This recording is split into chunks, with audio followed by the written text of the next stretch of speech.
Great job. Thank you, buddy. Wow, thank you so much, Michael. My name's Matthew. I have alcoholism. I want to thank Ben for getting me here. We say it differently where I'm from, but I didn't want to offend anyone. I also want to thank Lee's Tapes for the very sophisticated lighting system we have. Thank you, Lee. You guys been hearing the music for 2 days of Alcoholics Anonymous? Let's hear it, man. I have. I've been hearing it. I love AA. I've been listening to every single person, moved by every single person, touched and changed some thoughts by the way people have shared their experience. And there's just these moments in time that people have shared about, and they change the direction of people's lives. And I want to talk about that with the 9th step. But before I do that, I'm a musician, and I was listening to Teresa, and I'm thinking, what album has this weekend been? And I thought, it might be Led Zeppelin, Houses of the Holy, right? And then I went, no, it's the Stones, Beggar's Banquet, right? And then I realized, walking back to my room, it's the frickin' White Album, man. It's the Beatles' White Album. We started off with Back in the USSR, you know? And then Tara spoke about God. We had Blackbird for a little while.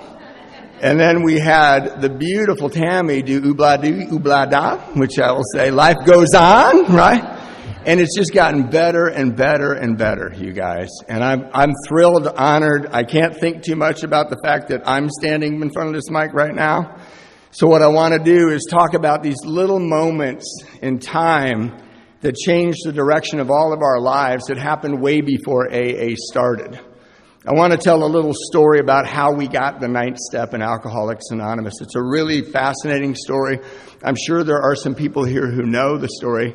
But for those of you who don't, I just want to share this, because when I learned this after I'd been sober for a while, it really, really touched me. So I'm going to start with this guy, this young Presbyterian minister.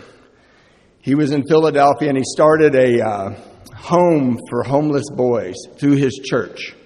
And he was really good at turning these kids' lives around. And he fed them really well, and he taught them how to get a spiritual life. And he was very successful. But the board of directors looked at the budget, and they said, you're spending too much money on the food. And he basically said, how can we talk about the love of God and then feed them beans and rice? And they said, beans and rice, you got to quit. And he quit. And he got all this resentment, not an alcoholic. This guy named Frank, a priest named Frank. And he became so dejected, and his power to help change people's lives left him. And he didn't know why. And his family was worried about him, so they sent him on a little trip. And he went around Europe, and he went to England. And in 1908, on July 27th, he went to this little church in Keswick, England, looking for somebody. It seems like he's an alcoholic because he went on the wrong day. But that's how God works, right? And he's sitting there in a church. There's only 17 other people in the church, and he's thinking about how much he hates these 6 people that ruined the good thing he had going. And the woman minister came out and started speaking about the cross of God. Little church, 17 people, and they looked up at the cross, and it shifted right in front of his eyes, and it became the letter I. And he moved from blame to responsibility. And that's one of those moments of grace. He saw very clearly it wasn't them. It was him. He was in what we call in Alcoholics Anonymous the bondage of self. And the thing about the bondage of self is you don't know you're in it. It's very baffling that way. And one of the key measurements for me to know if I'm in the bondage of self is if I'm blaming you or I'm afraid. Self-centered fear. I love that the book says self-centered fear. And all of my sobriety, I have had other-centered fear maybe for 5 minutes. Most of my fear is self-centered, right? But this guy went back to the hotel and he wrote letters to all 6 people. And the letters went like this. I'm writing to tell you that I have harbored an unkind feeling towards you. At times I conquered it, but it always came back. Our views may differ, but as brothers we must love. I write to ask your forgiveness and to assure that I love you. And I trust by God's grace I shall never more speak unkindly or disparagingly of you again. And the man who wrote those letters was Frank Buchman. And a lot of you know who he is. The thing that's most profound about that moment is he changed when he mailed them. He didn't change when they got them. He changed when he put them in their mailbox, and he knew he changed because he turned around, he started walking through the lobby, and he felt elated, lifted up, free. And remember, he was dejected. And there was a man pacing in the lobby from Cambridge University, and he said, I'm lost. My life's a mess. And Frank sat down with him and changed his life, got him to turn his will and his life over. And he knew he was healed because his power came back. So that was 1908. 1917, 9 years later. So that's where it started, little town in England. He goes to China in 1917. This is how our amends got to us. He went from England to China. In China, he met up with this young minister who was trying to help the Chinese students and convert them and help them be spiritual people. And I'm not talking about a particular religion for me. I'm just telling you the story. And he was ineffective. And Frank said, why do you think you're ineffective? And he goes, yeah, I don't like Chinese people. And I don't like China very much. And Frank said, I bet you they can tell.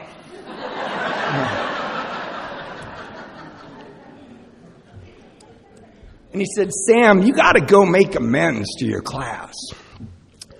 And this guy, Sam Shoemaker, went to his class the next day and apologized and said, I'm going to amend my behavior. And he said, I don't like China. And they all went, we know. Right? And he immediately started to have an effect on these people because he was relieved from the bondage of self and the power flowed through him.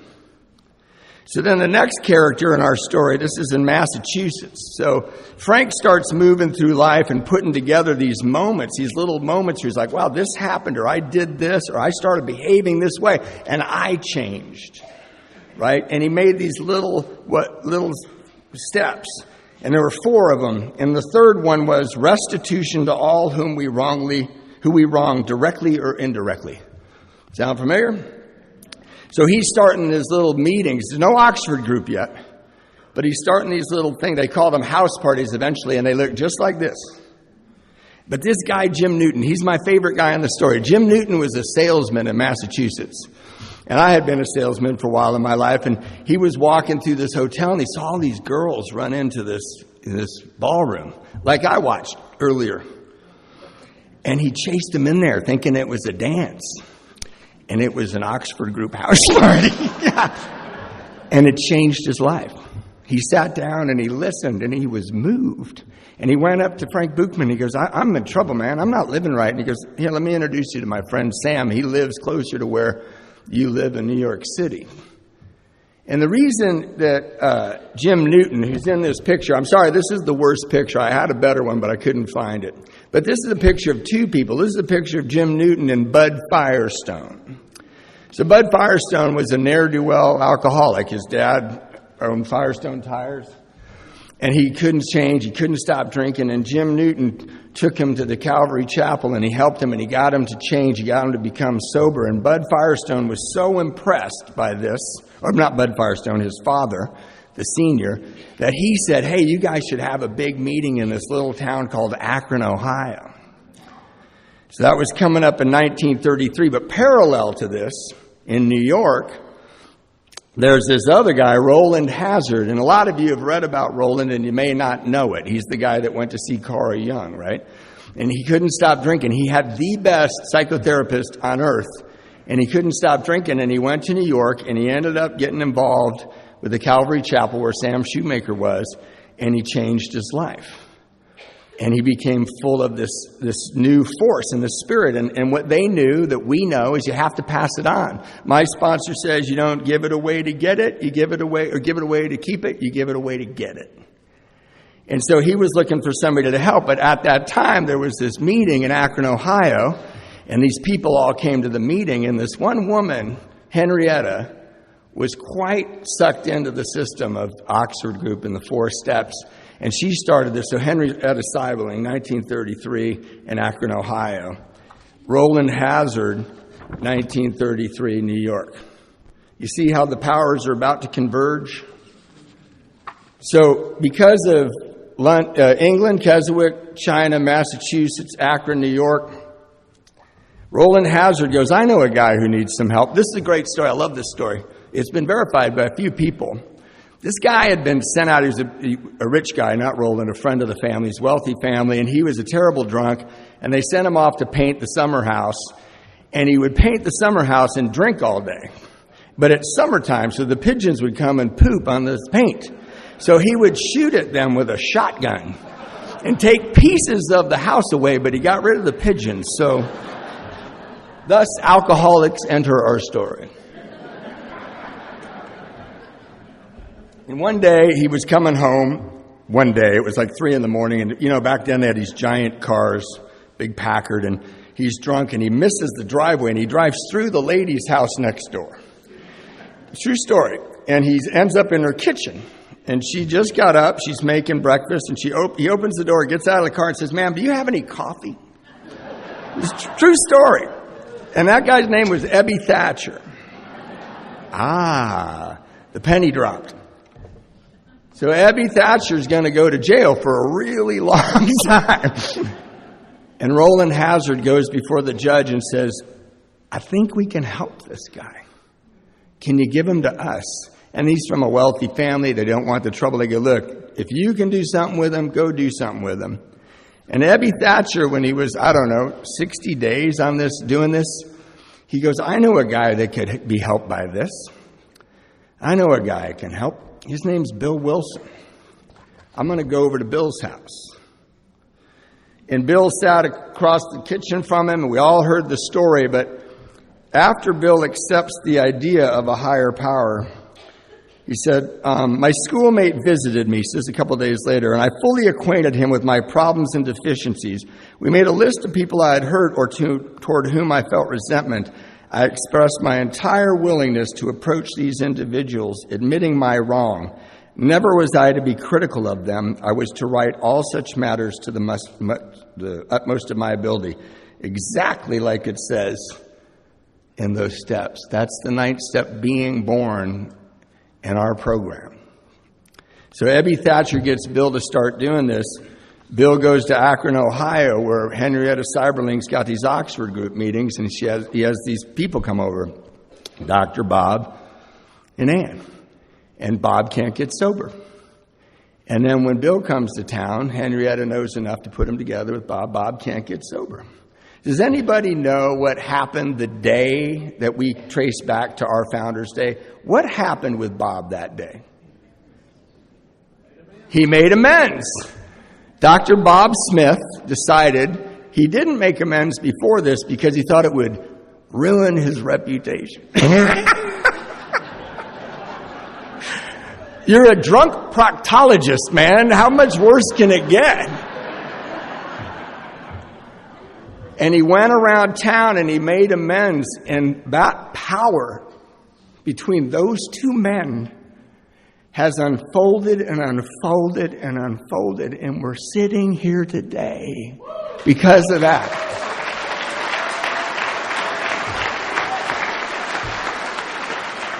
So let me ask you something. Now that you know that story, doesn't this sentence sound a little different? The spiritual life is not a theory. We have to live it. That's right in the middle of the 9th step.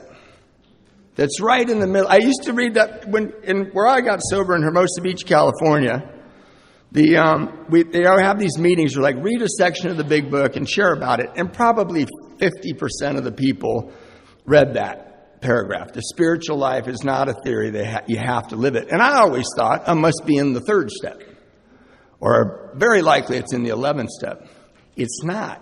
It's in the 9th step. It's where you start living a spiritual life. This isn't a personal decision.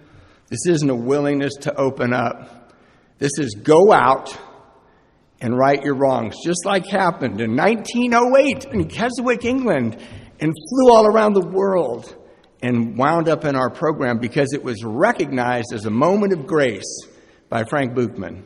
It was recognized as a moment of grace by Sam Shoemaker. It was recognized as a moment of grace by Jim Newton, Roland Hazard, Henrietta Seiberling, Bill Wilson. They saw this thing I did changed me, and I didn't go back to how I was. Tara said it the other day. I turned my will and my life over to God. I jumped out of an airplane. I can't jump back in.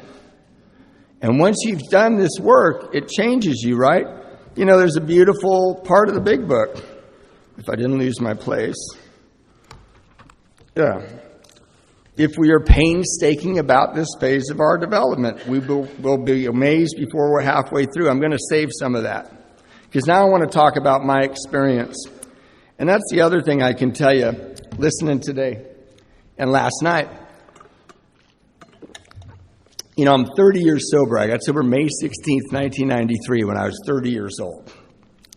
So I'm a little older than that now. And being 60 years old and 30 years sober, I feel like this program seems to get better and better. You guys seem to be doing it better. But I think it's my ears, right? I'm hearing it better. And coming to this tonight was just like I had an experience with Paul when we were overseas. I've had a lot of experiences with Bill where I've started to realize one of the beautiful spiritual aspects of Alcoholics Anonymous. And, you know, I know there's people in here that probably have truck with the God thing. And I always like to say, but let's all agree there's grace, right? There's grace.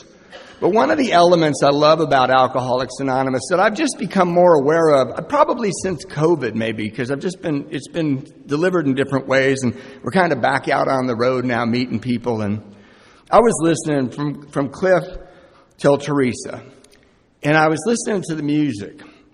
And I was thinking, you know, I love Alcoholics Anonymous, and at its very roots, it's a spiritual program because our only currency in Alcoholics Anonymous is our experience. We don't care what you did for a living or who you do for a living. We don't care what's going on in your life. But there is no hierarchy here. There's a phase people go through where they think there is, and then life intervenes and we're all humbled again, right? And we're just all the same.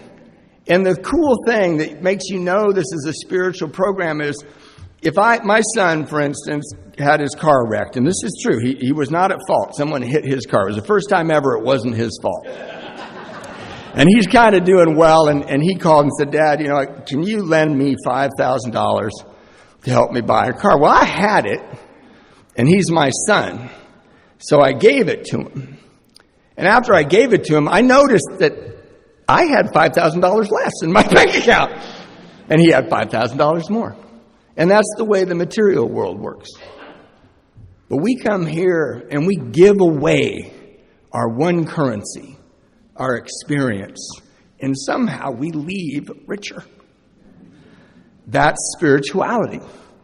So whatever you think about God, the white bearded guy in the sky, or Jesus who doesn't like you particularly, or whatever your problem is with religion, don't worry. I was thinking about this too, watching Tammy and Cliff and Lori. Lori just blew my mind. I was thinking, God, if we were all like in 1979 or 80 in the same bar going, you know, someday we're going to be in a spiritual movement together. We'd like fall over laughing, right? And like, no way, you know. No way. Because what we'd hear is like, we're going to share a dogma and some rules and a religion. We're going to form a little cult together. And we're looking around going, that's very unlikely. But that isn't what happened. We came to the place with the most space you could possibly have to believe in the power that's so freaking obvious.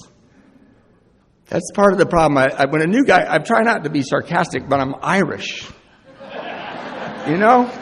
Right, Paul?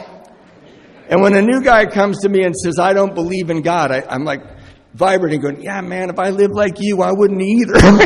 Like, you're a mess. Yeah. So my experience with recovery and with the ninth step, I want to talk about right away. I got sober May 16th, 1993, and this beautiful little girl, Phoebe Rose, was born May 16th, 1993, and she's my daughter. And her mom and I were not in love. We had a very electric relationship. But we didn't, it was a disaster. In fact, the day I met my daughter, I'd woken up thinking I was going to rehab. I only answered the phone because I thought it was my ride to rehab, and it was the woman who said, your daughter was born. I have to tell this for Tammy because she brought it up. I had a car trouble. You remember alcoholic car trouble? I had the key that said AMC on it. I didn't know where the big mechanism that attached to the other side was, and that's car trouble. I can't find my car. But I got a call that I needed to go to the hospital, which was far from me. So I'd been drinking all night. I woke up on the floor, and I picked up this key, and I ran out into the sunlight going, here, car. And through the grace of God, I found that car. And I went right to the wrong hospital. You know, I love this. I've read the book with a bunch of people, and after I got over my sensitivity and defensiveness, I realized when it says alcoholics are selfish and self-centered, I went to the hospital where I was born. They weren't there. They were never going to be there. But in the mind of Matthew, that's where babies come from, you know. So I drove very deliberately and confidently to the wrong hospital. I'm hungover. I got clothes I've been wearing for 3 days. I went in that hospital and yelled at the lady thinking that would make these people appear upstairs. And I went back very dejected and suicidal, honestly. I actually thought about killing myself in my car because I couldn't find my child. And honestly, I didn't want to get sober. I was afraid. I'd agreed to do it a week before and started up my car, and the name of the right hospital came into my head. And I think that's grace. And I drove to the right hospital. And when I met my daughter and her mom, they were very beautiful. There's no doubt. You know, I'm an artist. I recognize beauty. I can feel it.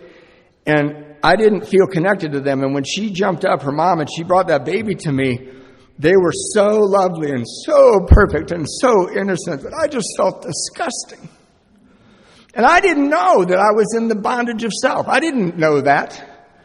And what I've learned about that, working with people in AA and being to a lot of these kind of things and sponsoring guys and being sponsored, is when you're in the bondage, when I'm in the bondage of self, I paint everything with my ugliness. I'm a thief, you're probably a thief. I'm a liar, you're a liar. I'm a cheat, you're a cheat. It makes me safe. I just paint you with my disgusting ugliness. And with these two people that day, the paint would not stick. They were real. They were present. My trick didn't work, and I wanted to get away from them. And I fled them. I actually lied to the mother of my daughter. I said, everything's going to be all right. And what I really thought is, don't worry, I'm going to be dead in 20 minutes.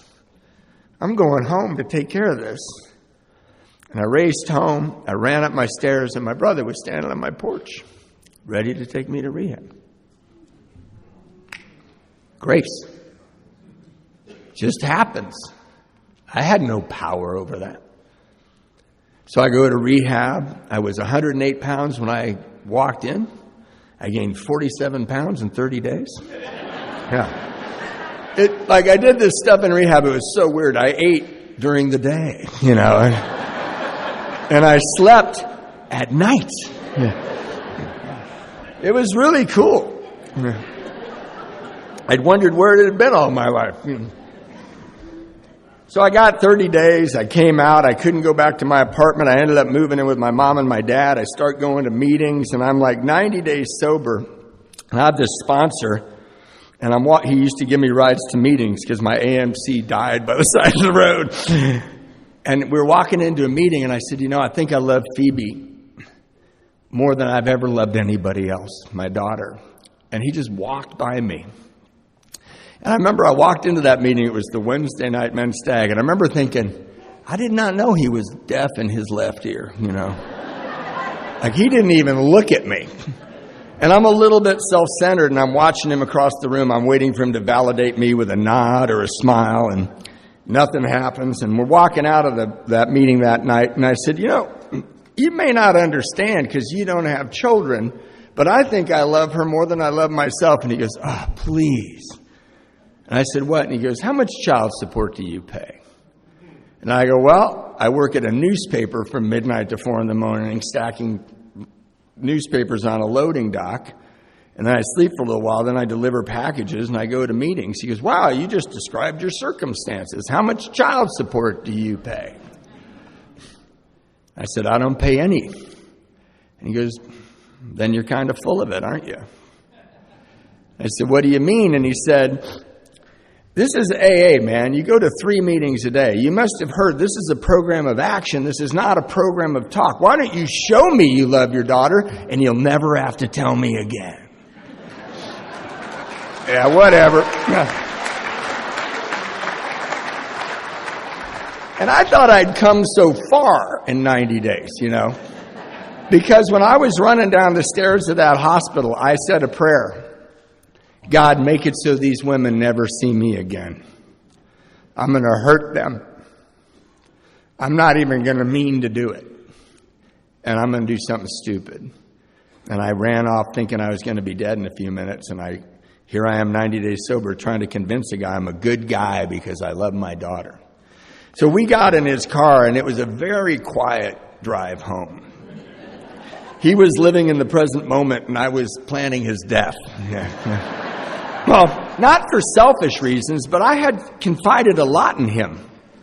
And like Teresa said, some selfishness is good. I wanted to stay sober, and he can't walk the earth because I got to get a new sponsor, and he's going to tell people stuff. And I get home to my parents' house, and I'm pacing around my old bedroom at my parents' house, where it's very hard to hold on to righteous indignation, by the way. Yeah. When you're 30 years old, walking around your old bedroom, yelling at your poster of Eric Clapton you put up when you were 12, I'm like, this guy's an idiot. He clearly doesn't understand me, and he has no emotional depth, And Eric was great. I don't know if Eric was sober by then, but the poster was very helpful. He just smiled at me.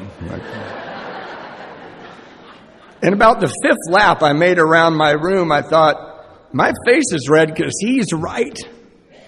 There is no evidence that I love my daughter. I want people to like me, so I say I love my daughter. Now, I did. I had changed a little in 90 days, but I hadn't changed much. So that night I called her, Anna, and she was going to be going off to college in the fall. I got sober in May. And I said, hey, I don't make much money, but I should probably give you some money to help with Phoebe. And she goes, oh my God, that would be so great. She goes, this is harder than I thought it would be, and we're trying to go off to school. And I said, okay, how much do you want? And she goes, oh, no, let's not do it that way. And I go, okay. I go, what? And she goes, well, let's do a percentage of your paycheck. Now, I had no idea that this girl was betting on my horse. I thought I was going to work at the newspaper and be happy, joyous, and free, living with my parents till I was 70, But she's like, this guy has potential. And she said, whatever you're making, just give me this percentage. And it was very fair. So every 2 weeks I went over there. I had to go every 2 weeks because I belonged to that club where they wouldn't let me have a bank account, And I don't know if they have them here in Tennessee, but there's these places that say, we'll cash your check because you're such a loser and we're going to take part of it. Right? And I was making no money. So they gave me less than no money, and I'd leave there. And I knew if I didn't go right to Anna's parents' house and pay this child support, that I wouldn't do it. Guy knew me. So I'd run over there and I'd give him the money.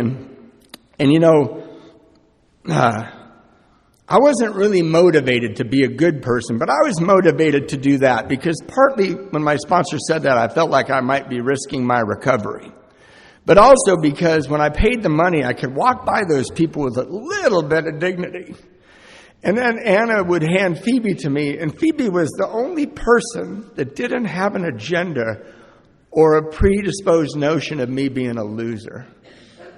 I've been sober as long as she was alive, and she was 3 months old, and she thought I was awesome. I came over, I brought money. I played on the ground with her, rolled around. And honestly, the only spiritual experience I had for a while was playing with that little girl. Because I didn't like me. I put on a good show, but I'm newly sober. I've wrecked my life. I was a successful touring musician. And then by the time I got sober, I'd lost so many jobs that were beneath me. Remember that? Like you're interviewing, going, I can't believe I'm taking this stupid job. And then 3 months later, like, yeah, we got to fire you.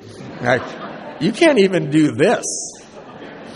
In fact, that's how I made Phoebe. I was the manager of Marie Callender's, and her mom was a waitress. And so the moral of the story is don't take any jobs that are beneath you. You'll end up with a family. And so I didn't like me, and I'm paying this child support. And then Phoebe was a year old, and I was playing with Phoebe because she was going off to school again with her mom. And I said, Phoebe, I'm your dad. I'm going to take you to your first day of first grade. I'm going to take you to your first day of every grade.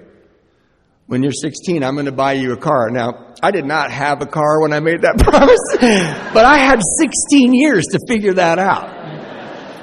And I saw things happening in your lives, and I said, and I'm going to be your dad for the rest of your life. I was so happy. This was a year later, and I realized that God had answered my prayer.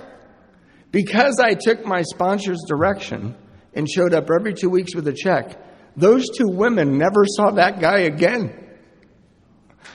I'm not that guy.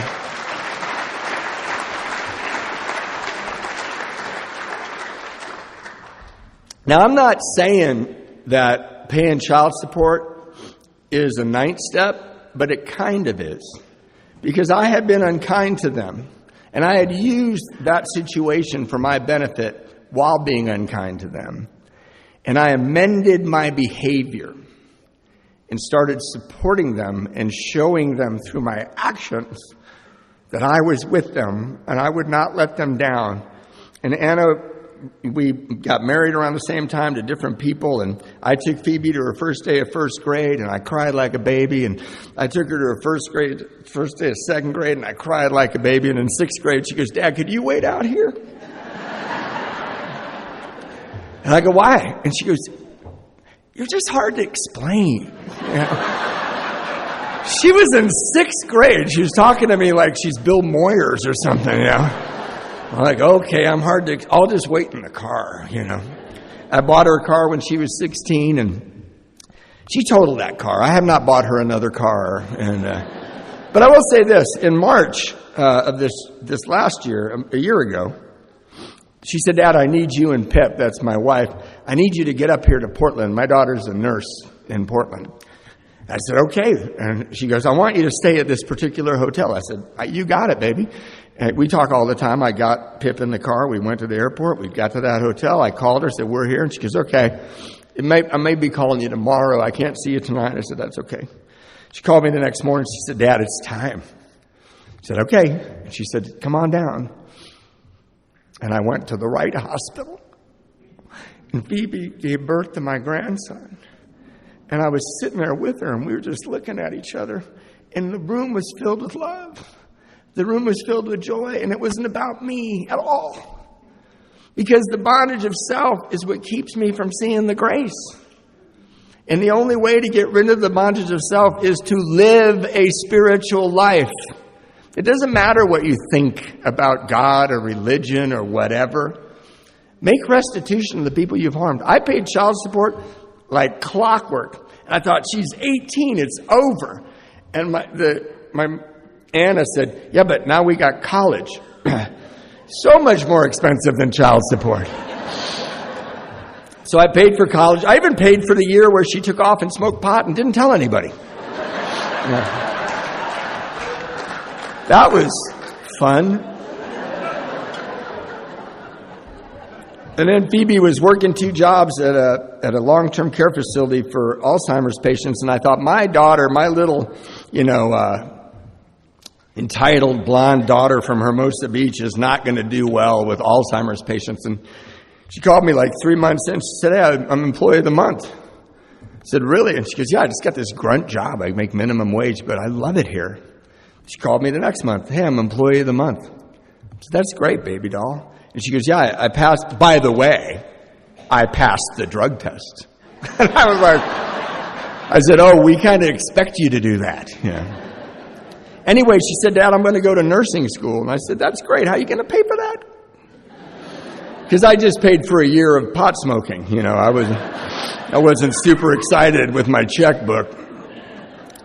And her mom and I met with each other because we parented well together. We would have killed each other as a couple, but we really parented well together. Bill gave me a lot of direction early days, and we really parented well together.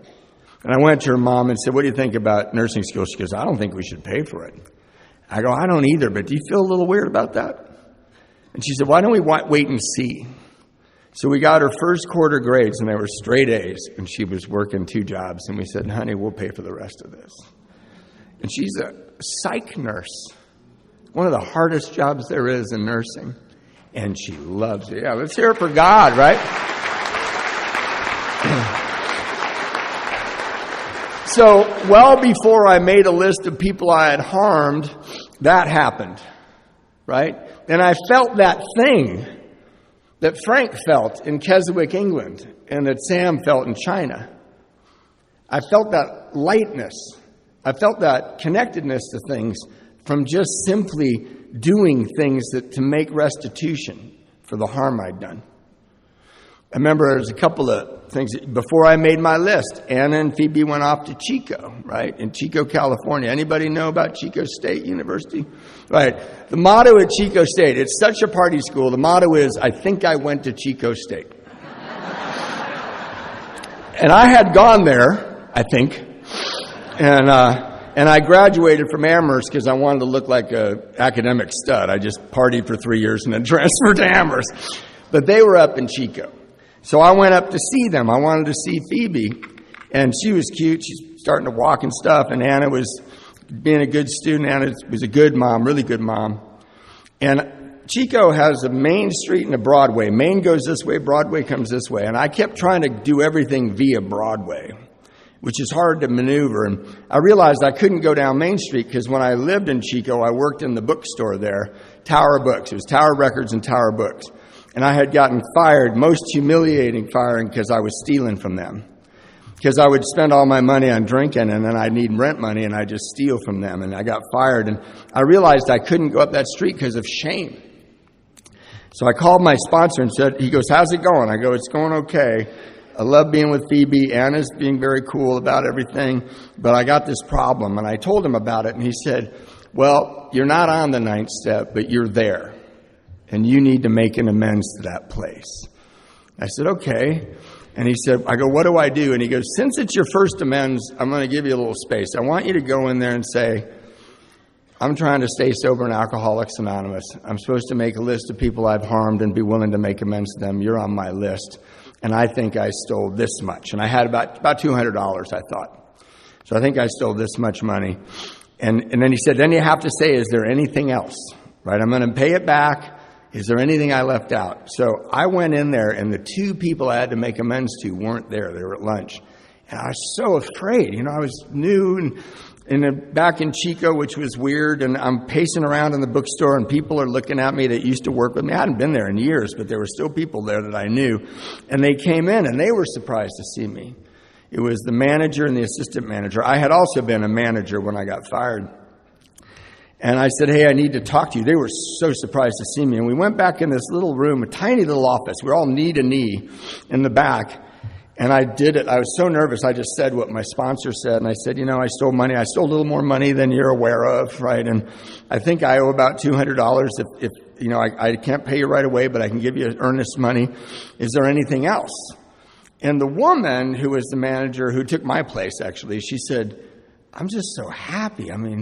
We just knew you were a nice person, and we just saw how sick you were, and I'm just happy you're here. And the other guy was just glaring at me. He was an older guy, and I go, what's wrong, Jeff? And he goes, I've been trying to stop drinking for 20 years in AA. I can't get a week, and you're sitting here making amends to me? Grace. And I said, Jeffrey, I don't know much about this, but I'll give you my phone number if I can help. And I wrote my phone number down, and I handed it to him, and he went, oh, that's long distance, and he threw it away. I thought, I don't know why you're not staying sober.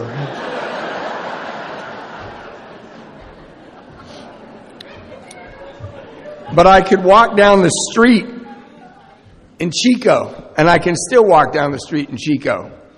I had that little moment where I was lifted and I could maneuver through the town. And I still hadn't made my list. So then I made my list of people I'd harmed, right? And I'm living with my parents, and my mother's dying of cancer. And I'm going to 3 meetings a day. I'm comforting my father when my mother goes to bed at night, because they've been married for 50 years. He doesn't want to lose her. And I'm hanging out with mom and trying to be a good son. I felt awkward all the time. Remember when you're new, how awkward you feel all the time? And I made this list, and they were on my list. So he goes, go do that. You're right there. Just go ask for a moment with them. Ask if you can meet them in the morning and sit down with them. And we talked over how I'd harmed them. And I thought of stuff. And he said, don't forget, ask if there's anything else. And I said, okay, I'm going to do that. I'm going to ask if there's anything else. So I go in there. We had a little breakfast meeting, and they're sitting there, and they're real weird all of a sudden. They're like real tentative with me. And we have a very loving family. And I'm looking at him and I go, okay, I'm just going to do this. And I told him all my stuff and said, is there anything else? And, I was the kid that I'd get a parking ticket in my dad's car and I would just put that in my pocket because I wouldn't want him to see that. And I didn't know that when he went to register his car, it cost like $700 because he had like 5 parking tickets. I just thought they went away into the universe, So that kind of stuff was on there. Things I did that hurt them was on there. Ways I lied to them was on there. And I said, is there anything else? And they were real quiet. And they go, no. They're looking down at the table. No, it's all good. It's fine. And I go, what is wrong? And my mother looks at my father and goes, we thought you were going to try to borrow a bunch of money. Yeah. And I immediately thought, shit, I could have borrowed a bunch of money. Yeah. And I said, well, why would I do that? And my dad said, well, son, we've heard that you owe a lot of money. I said, yeah, Dad, and I'm going to go do this with them. It's what I'm going to do. Don't worry. And I did owe a lot of money. And time went on, and I had my list. And, this is important. On my list, I wrote this guy, Larry, and I wrote $15,000, right? I owed him $15,000. Now, at the time when I wrote that, it looked like $10 million, right? Because I never had $15,000, right? And I'd like to say, after being sober for 30 years, I don't owe everybody a bunch of money. I've gotten sober and become so successful, I just owe banks a bunch of money now. That's called success in America. I'm clean, yeah. So this guy owed him $15,000, and I said, I don't think I can do this. And he goes, why not? And I go, I don't have $15,000. And he said, what do you think? You're going to show up to their house with a briefcase and go, here's your $15,000? And I kind of did. I kind of thought I had to get the money together. And he said, where does this guy live? And at the time, he lived in Mexico City. And what I had done is he and I had rented an apartment together, and I had pretended that my check kept getting lost in the mail while he was paying the rent. And I'd stolen some of his things and sold them. Just regular bad guy stuff. And he goes, so you think you owe him $15,000? And I said, yeah, I think that's how much I owe him. And he goes, okay, how much could you pay him if you could pay him today? I go, I don't know. And I had $20. I got $20 on me. And he goes, would $20 change your lifestyle if you gave it to him today? And I said, no, I live with my parents. I'm not partying any, So he goes, well, let's write a letter. So he goes, I want you to write a letter. I want you to own all the behavior. And I want you to send him the $20. So, sorry, Bill's sponsor is calling. I said, no, okay, so I wrote this long, beautiful letter. I have a degree in English and a degree in religious studies. I can write a good letter. And I gave it to him, and he looked at it and started laughing and started crossing stuff out. It turns out you can't even sneak in any self-justification at all, even if it's very well written. So he just edited this letter down to, it wasn't much of a letter when he got done with it. I was a little embarrassed. And he said, rewrite it with just that stuff that I didn't cross off and put $20. So I mailed him the $20 with that letter. And 4 or 5 weeks later, I see my sponsor at a meeting, and he goes, hey, did you send Larry any money? I go, yeah, remember I sent him $20. He goes, no, did you send him any more money? I said, no. And he goes, well, send him more money. So that night, I sent him $20 more. And I wrote a little note.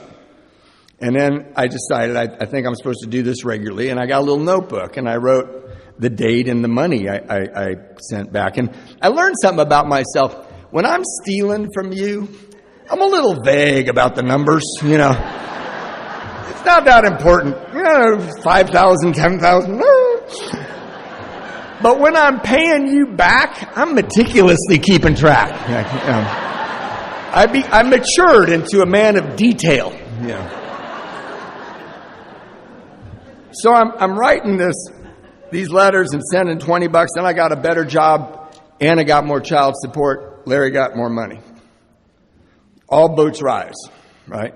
So I'd send him $50, and I'd write it down. And honestly, sometimes I'd forget and realize, shoot, I'd be in a meeting and someone would mention the ninth step, and I'd go, oh my God. And I'd send him $100. So there were gaps, and I just sent him money. He didn't respond. I just sent him money. And I got a checking account. That was cool. That's the beginning of owing banks money. And I started sending him checks. And I got married. I helped my mother die. I started doing panels and stuff. I had a little baby with my wife, and Anna and Phoebe were the first people at the hospital. I was chugging along, And my father was really sad when my mother died. And he didn't know if he could go on much longer. And I got a phone call around that time from Larry. And he had moved back to the United States. He lived in Laguna Niguel. And he said, hey, can you please stop sending me these checks? And I said, why? And I got the notebook out. And while he's talking, he's going, look, I love you. I've always thought you were a good man. No one's ever paid me back money they owe me. You're done. You're a good father. You're a good husband. You're a good son. And I said, Larry, I've only paid you $7,000. I'd added it up. I go, I owe you $8,000 more. And he said, I'm here to tell you, no, you don't. You've paid me back. So I made the mistake of calling my sponsor.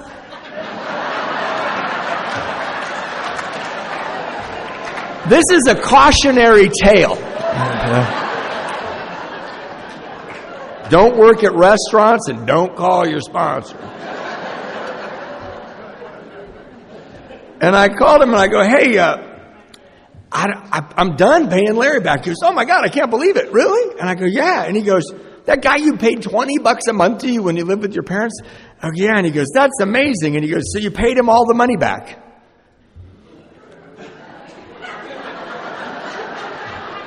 Well, as far as he's concerned, I did. And he said, what does that mean? And I told him, and he goes, so let me get this straight. You've been paying that guy back, and your life gets better and better and better. Hey, man, you want to stop doing what's working? That's cool. That was an $8,000 phone call. I've never had one since. My father died right in front of me about 3 weeks later. And he told me before he died, there's some checks up there I need you guys to cash. I want to not just pay so much taxes on what I'm leaving you. And there was a check for $10,000. I miss my dad. So I went home to my wife, my beautiful wife. My wife is British and funny and elegant and lovely. And we got this little kid. We just had another one. And I said, hey, we got this money today, and I want to give most of it to Larry. She goes, why? And I said, well, I have to do that. I have to do this. If it would be okay with you. And we needed it. We were a young family. We worked, living paycheck to paycheck, happy as clams. I mean, no problem. But we had no money, And she was doing the dishes, and she looked over at me and said, baby, I've never lived like you live. She's not alcoholic. She's not an A. She said, I've never lived the way we live. It's so cool the way we live. If you need to give him that money, give him the money. See, there's a pond here. There's ripples here. I didn't know that the guys living in my trailer that I was reading the book with were teaching my children to be compassionate. I didn't know that the things I did to straighten out our problems as a family coming straight from you guys, where my wife was paying attention going, this is really a good way to live. So I sent Larry a check for $8,000. I FedExed it because you can't trust that mail, you know. And Larry called me and he said, "You're not going to believe this."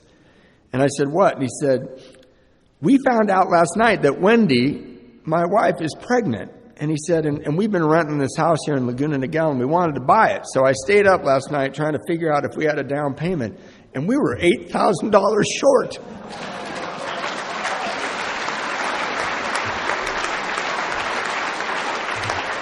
So the loser, the thief, got to help this good man buy his first house with his own money.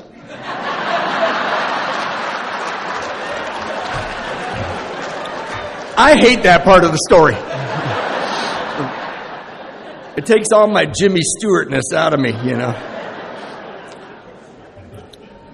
But, you know, you will be amazed before you're halfway through. We're going to know a new freedom and a new happiness. I am free and I am happy. We will not regret the past nor wish to close the door on it. I do not. We will comprehend the word serenity. Do you notice that? We will finally understand the word. Because if we're living a life of owing and feeling less than and feeling like a secret, we can't know serenity. We will know peace. No matter how far down the scale we have gone, we will know how our experiences can benefit others. This is my favorite. That feeling of uselessness and self-pity will disappear. You know why we walk up here with confidence? Because we do this work and we're excited about it and we want to share it with you. I am not useless. I do not feel sorry for myself. My wife got paralyzed in an accident 21 years ago. And we're as happy. I put my marriage up against anybody's marriage. When you do this work, when I did this work, my circumstances no longer dictated my happiness. I've been through it. Teresa's going through it right now, and we know she's going to be okay. Part of the reason we know she's going to be okay is she came up here and she copped to it, right? Bill knows everything there is to know about me. I have no secrets. I'm free. We will lose interest in selfish things and gain interest in our fellows. Self-seeking will slip away. The bondage of self evaporates. The last thing I wanted to say to make a point about this is when Frank Buchman made those amends, he regained the power to help others. The channel was open. When Sam Shoemaker made amends to his Chinese class, he started to be able to help them. Jim Newton saved Bud Firestone, who was helpless. Henrietta Seiberling introduced Bob to Bill. The power, the energy, it flows, it flows. And I just want to put it to you tonight, when you're walking back to wherever you're going after this, if you're holding back on an amends, if you're not living the spiritual life out of fear, who is it that's not being helped by you? The one thing I wanted to say about our currency is because our only currency is our experience, every one of us is precious.